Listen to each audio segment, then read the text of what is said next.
On connaît les pistes de la loi contre les fake news. L'accent sera mis sur les périodes électorales. Un juge pourra forcer un site à retirer une fausse information, faire fermer un compte sur les réseaux sociaux. Le CSA pourra aussi suspendre la diffusion d'une chaîne liée à un État étranger. On peut tenter d'arrêter les fake news. On peut aussi apprendre à les déceler. Certains professeurs organisent des séances de décryptage pour aider leurs élèves à distinguer le vrai du faux. Barbara Six et Patrick Wurstorn. Les premiers pas de l'homme sur la Lune, le 11 septembre, les attentats contre Charlie Hebdo. Pour certains, ce sont des complots, des mises en scène. Ces théories tournent en boucle sur Internet et les réseaux sociaux et sont partagées des milliers de fois par les jeunes. Comment les analyser ? Des journalistes parcourent les lycées à la rencontre des élèves. Bonjour. Première cible de ces vidéos.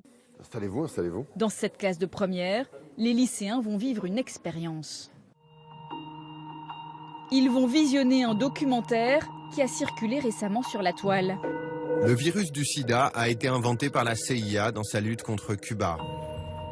C'est la vraie raison du blocus économique et sanitaire de l'île depuis 50 ans.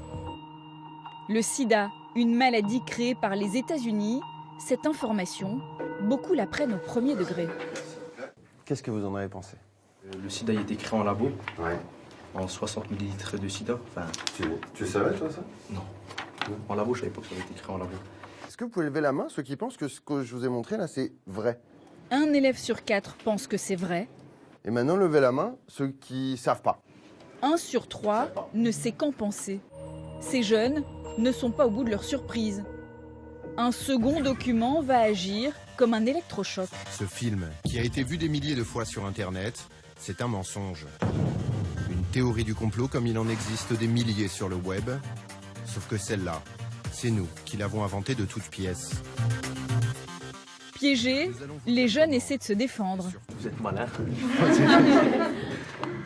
Ah, vous avez été fort. On mettait des choses compliquées pour que on fasse pas trop attention, pour que ça nous ennuie et qu'on passe à autre chose.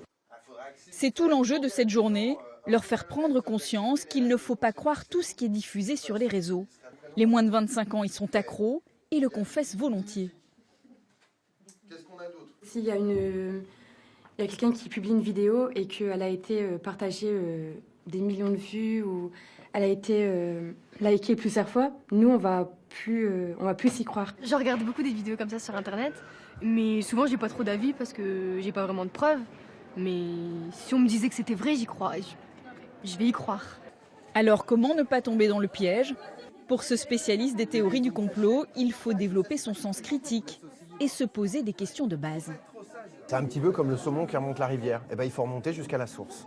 Eh bien, pour remonter jusqu'à la source, il faut se poser des questions très simples. Qui me parle? D'où on me parle? Est-ce que les documents sont signés? Est-ce qu'en gros, on me laisse avoir une transparence sur la manière dont a été obtenue l'information? Un apprentissage indispensable. Selon une récente étude IFOP, 8 Français sur 10 croient au moins à une théorie du complot.